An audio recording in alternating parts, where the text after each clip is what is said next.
Oi pessoal, tudo bem? Bem-vindo e bem-vinda. Eu sou o Evandro Cini e esse é o Item Mais da CNN. O Brasil tem mais de 86% da população com pelo menos uma dose da vacina contra a Covid-19. Mais de 80% já completaram o ciclo de imunização e cerca de 40% receberam a dose de reforço. Depois da última grande onda da doença no início do ano, a queda no número de casos e mortes levou governos, empresas e as pessoas, de maneira geral, a abandonarem medidas sanitárias mais restritivas, como a obrigatoriedade das máscaras. Nas últimas semanas, no entanto, a transmissão do coronavírus no país deu sinais de um ligeiro aumento em meio a um panorama de estabilidade no número de mortes. Na semana passada, a média móvel de casos, que considera a média de infecções em um período de 7 dias, apontou um crescimento de mais de 30% em relação à semana anterior. É bastante diferente quando a gente fala em saúde pública, porque saúde pública não é simplesmente doença ou medicina. Saúde pública é comportamento populacional. E aí, quando a gente pensa nisso, a redução do número de testes, a inviabilidade da vigilância genômica adequada, a incapacidade de lidar com os dados relativos à pandemia de uma maneira séria, constante e com visão para o futuro, para que a gente consiga lidar com isso de maneira a prevenir novas ondas ou novas pandemias, nos coloca numa situação extremamente vulnerável. Não falar de uma doença não significa que ela não exista. O patamar atual é muito inferior aos dos piores momentos que vivemos na pandemia, quando o país chegou a registrar mais de 100 mil casos, ou 4 mil mortes por dia. Mas o cenário em outros países ainda desperta dúvidas sobre os rumos da Covid-19. A Organização Mundial da Saúde disse estar preocupada com o surto de Covid na Coreia do Norte. O motivo é que não há registro de vacinação no país. O líder Kim Jong-un ordenou que os militares distribuam remédios para tratar os sintomas da doença. A China começou a, de novo, a adotar políticas duríssimas para combater o avanço da Covid-19. Covid que tinha sido controlada, mas voltou a mostrar os dentes por lá.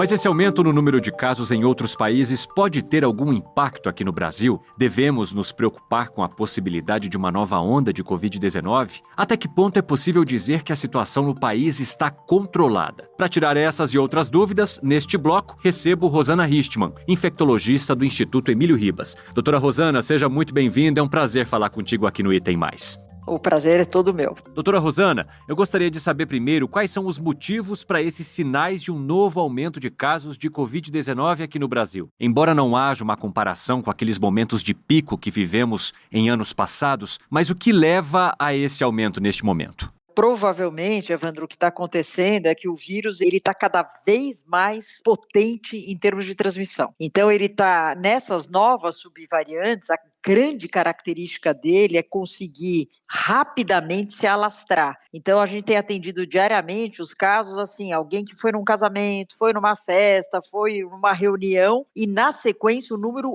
alto de casos, mesmo que você não tenha tido tanto contato com aquela pessoa. Por outro lado, ele também tem a característica, felizmente, de ser um vírus com menor virulência, menor agressividade do ponto de vista de causar doenças mais graves, em especial numa população agora vacinada. Então, a hora que você junta tudo isso, você tem um aumento do número de casos.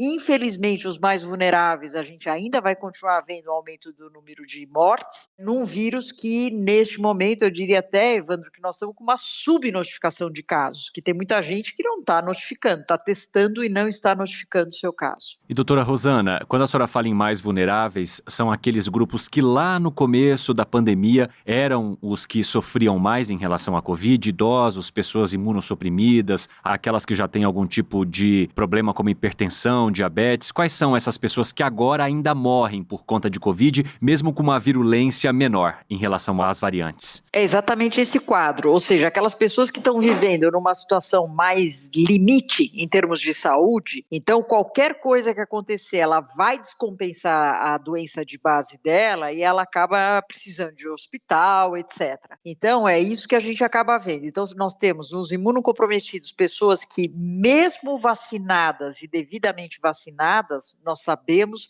que a resposta dela, a proteção dela em relação à vacina é menor do que alguém na mesma idade que não esteja fazendo um tratamento imunossupressor. E da mesma maneira, as pessoas que têm comorbidades. Então, você tem que pensar que alguém que já tem uma doença no pulmão, né, já tem um pulmão super limitado do ponto de vista de função. A hora que entra um vírus que pode também contribuir para isso, acaba tendo um desfecho pior. E doutora Rosana, a gente tem visto o número de pessoas que já podem tomar a 4ª dose, por exemplo, diminuir, ou há uma certa dificuldade em atingir esse público, em fazer esse público buscar novamente os postos de saúde, os postos de vacinação para tomar essa dose de reforço. Isso pode significar algum perigo nesse momento de alta de casos? Sem dúvida, Evandro. Eu vejo assim, a percepção das pessoas em relação à gravidade da Covid mudou. É natural, eu entendo. Por quê? Porque se você perguntar hoje, você conhece algum vizinho que morreu agora nos últimos meses? Não, possivelmente não. Vai ser muito mais difícil a gente achar essa situação do que era o ano passado. Então, essa percepção de risco é que faz com que as pessoas vão ou não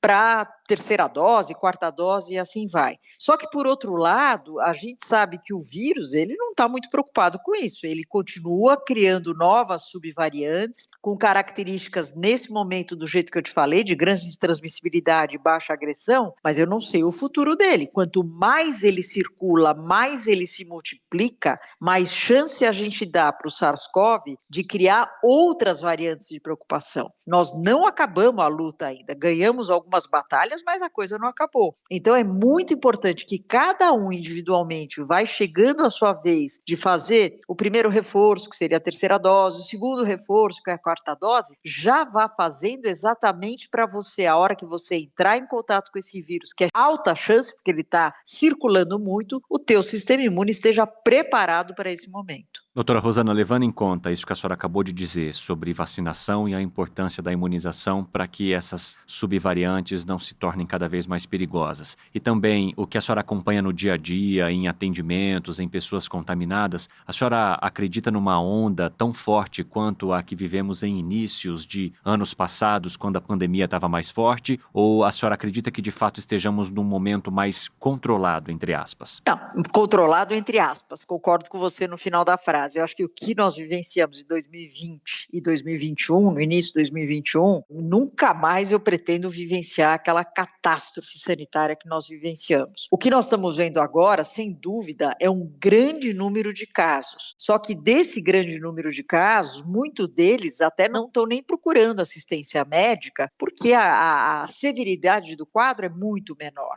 Então, o que nós vimos no passado em termos de emergência sanitária mesmo, isso nós não estamos vendo mais. Não quer dizer que acabou a pandemia, mas a gente está vendo num outro grau. Então eu te diria que nós estamos numa fase sem dúvida melhor. Hoje nós temos vacinas, hoje nós temos novos tratamentos. A gente aprendeu demais nesses últimos 2 anos de como lidar com essa doença, só que o mundo está mostrando para nós que os micro-organismos estão mudando e cada vez mais perto da gente. O comportamento humano hoje mudando as suas características, e a gente tem mudado muito isso, a gente começa a ver outras doenças também tomando esse cenário, seja a hepatite misteriosa, agora a varíola do macaco, e assim vai. Então, eu acho que o que nós temos que fazer é cada um de nós fazer a sua parte para a sua saúde individual e, sem dúvida, também para a saúde coletiva, porque cada vez que você tem alguém não vacinado, e vamos pensar nas crianças menores de 5 anos, não tem ninguém vacinado ainda, certo? É o próximo passo. E os pais devem estar falando, mas a doença não é grave. Sim, mas nós não sabemos ainda o que tem por trás do SARS-CoV,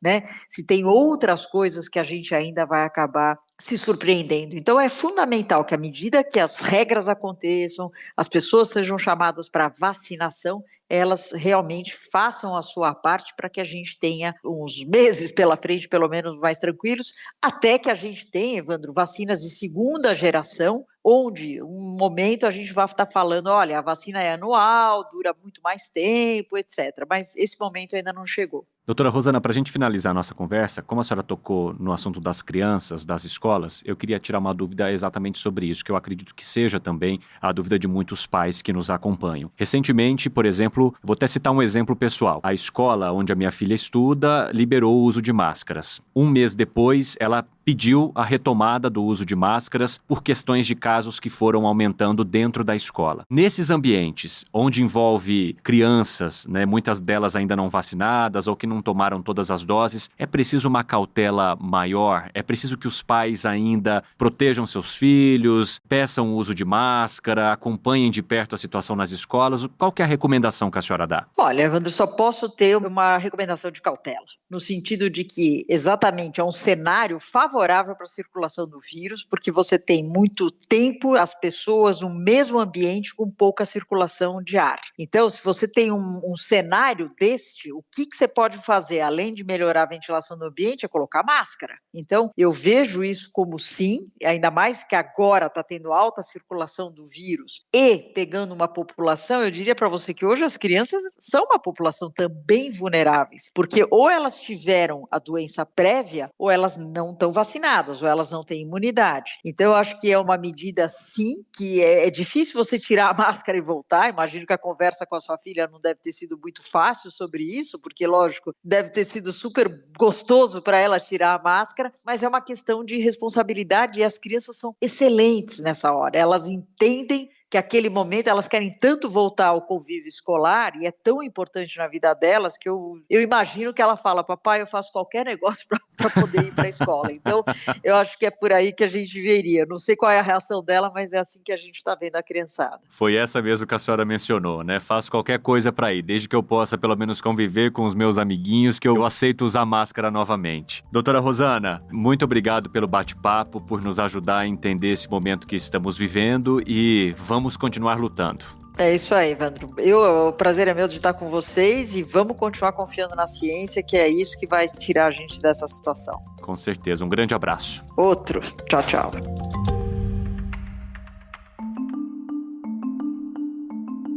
Eu quero falar também da queda brusca nas temperaturas em boa parte do Brasil, que anunciou a proximidade do inverno no país. E com o frio, costuma crescer também a transmissão de doenças respiratórias, como a gripe. A busca pela vacina na rede pública está bem abaixo do esperado pelo governo. E neste ano, outras preocupações cresceram. O sarampo, que chegou a ser erradicado por aqui em 2016, está de volta, depois das sucessivas quedas nas taxas de imunização, e não só no Brasil. Segundo a Organização Mundial de Saúde, o número de casos da doença nos 2 primeiros meses deste ano, no primeiro bimestre de 2022, subiu quase 80%, isso numa comparação com o mesmo período do ano passado.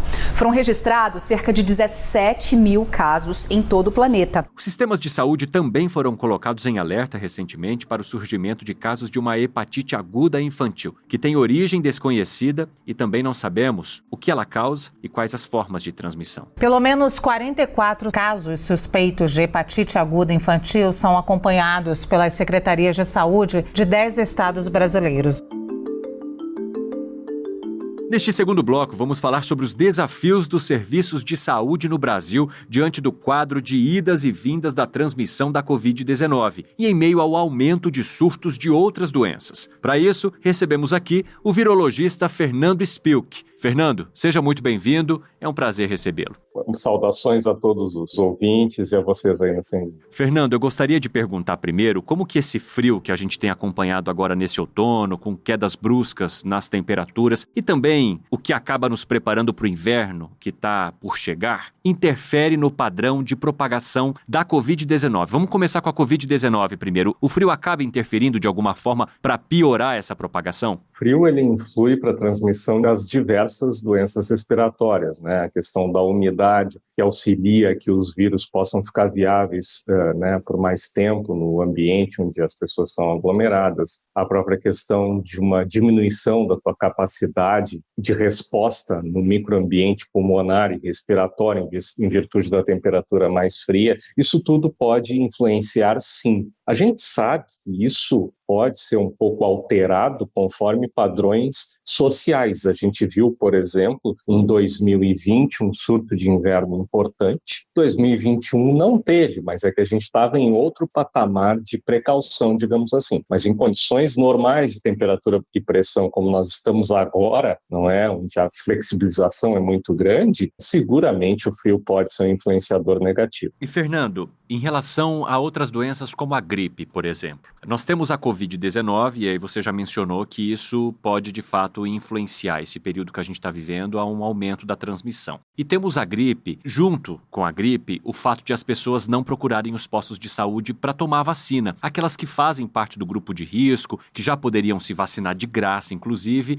e isso está gerando bastante preocupação das autoridades. Quando temos Covid-19, gripe e esse cenário de baixas temperaturas, de inverno, que situação aqui estão expostas as pessoas? Qual que é o cenário diante de tudo isso? A temporada da gripe, ela tem muito a ver com a questão das temperaturas, como nós sabemos ao longo dos anos. A temporada mais forte de gripe, aquela doença mais grave causada pelo vírus influenza, ela se estende do outono até as primeiras semanas, até meados do inverno normalmente. Então, efetivamente, nós estamos aí no momento, aquilo que é o mais normal de nós termos uma presença muito importante da gripe nessa época do ano. Claro, esse ano a gente tem algumas coisas a considerar. A gente teve um surto de grandes proporções da variante Darwin de H3N2 ao longo do verão também. Nós precisamos lembrar isso concomitante com o surto da variante Ômicron de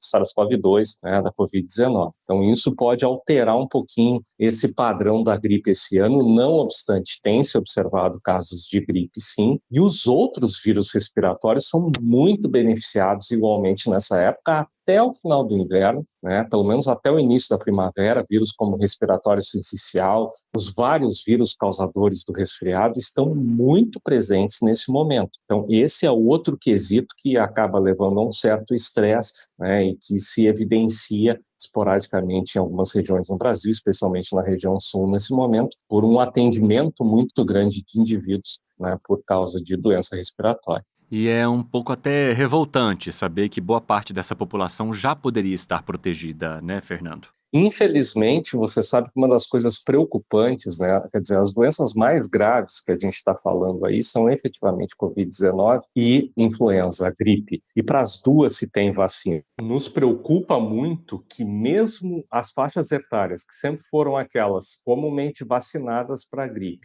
e muito afetadas pela doença, especialmente crianças pequenas e idosos, onde a gente teve volumes recordes de vacinação no ano de 2020 e também volumes muito apreciáveis no ano de 2021, nesse ano não estão retornando com a mesma força para se vacinar. Lamentavelmente, a gente está vendo aí, especialmente aqui na região sul, a demora das pessoas para retornar à vacinação. E isso é bastante preocupante, porque gripe, mesmo sendo uma doença menos letal que Covid-19, especialmente em idosos, pode ter risco. Agora, Fernando, eu queria saber o seguinte, além da gripe e da Covid-19, a gente percebeu também uma diminuição ao longo dos anos da procura pela vacina contra o sarampo. E isso preocupa porque é uma doença que já tinha sido erradicada do Brasil e que agora volta a atingir a população por causa da falta de vacinação, que também está disponível nos postos de saúde, nas unidades básicas. Como que você vê a disseminação do sarampo no país, principalmente nesse período também de inverno, que facilita a propagação de outras doenças como a gripe e a Covid? O sarampo é também uma doença de possível propagação respiratória,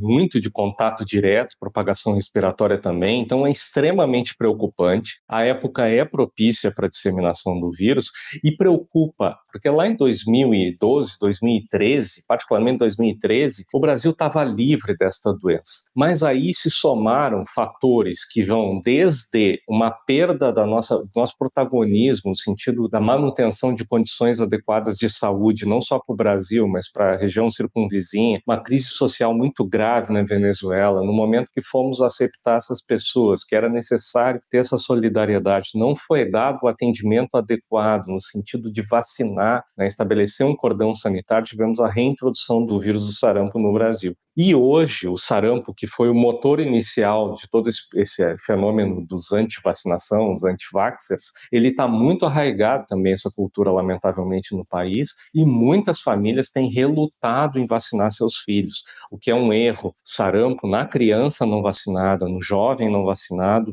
pode ser uma doença muito grave e até fatal. Nós deveríamos aí retomar campanhas de educação e de cuidado no sentido das pessoas se vacinarem seus filhos, os jovens abaixo de 29 anos que ainda não passaram por vacinação e as crianças serem vacinadas seria fundamental, porque realmente nós não podemos voltar a conviver com essa doença. Isso mostra também que as autoridades públicas precisam, de alguma forma, mudar a sua estratégia, ou seja, permitir que essa educação seja mais intensa, que de fato essa informação chegue às pessoas da mesma forma que as fake news, que as informações falsas que são propagadas nas redes sociais. Está faltando um pouco de tração por parte do poder público para, de fato, intensificar mais essas campanhas e fazer com que as pessoas voltem a acreditar no poder da vacina para impedir que essas doenças matem cada vez mais gente? Olha, é muito importante isso que você está colocando, porque, na verdade, a gente tem que lembrar que no Brasil, ao longo do tempo, a comunicação em saúde ela foi fundamental. Foi a comunicação em saúde, a experiência bem-sucedida, por exemplo, da história do Zé Gotinha, que permitiu que o Brasil alcançasse a erradicação de pólio, outra doença para a qual nós estamos sob ameaça em virtude de baixa vacinação. Mas veja que exemplo bem-sucedido do passado. O Brasil conseguiu, ao longo do tempo, fazer um manejo de, pelo menos, com certeza, evitar um bom contingente de infecções pelo vírus HIV na base da campanha, na base da educação,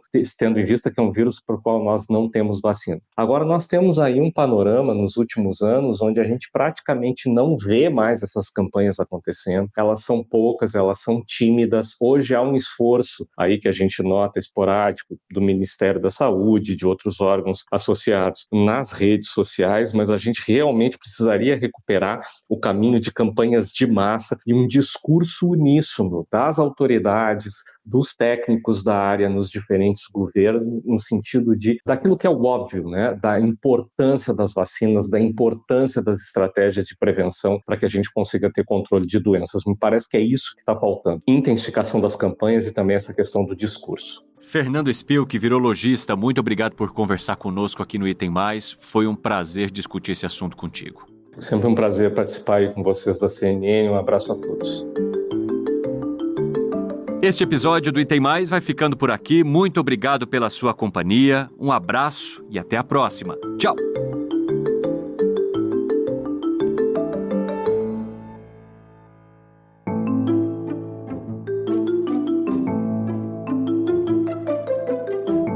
Este episódio foi apresentado por mim, Evandro Cini, e produzido pela Maremoto para a CNN Brasil.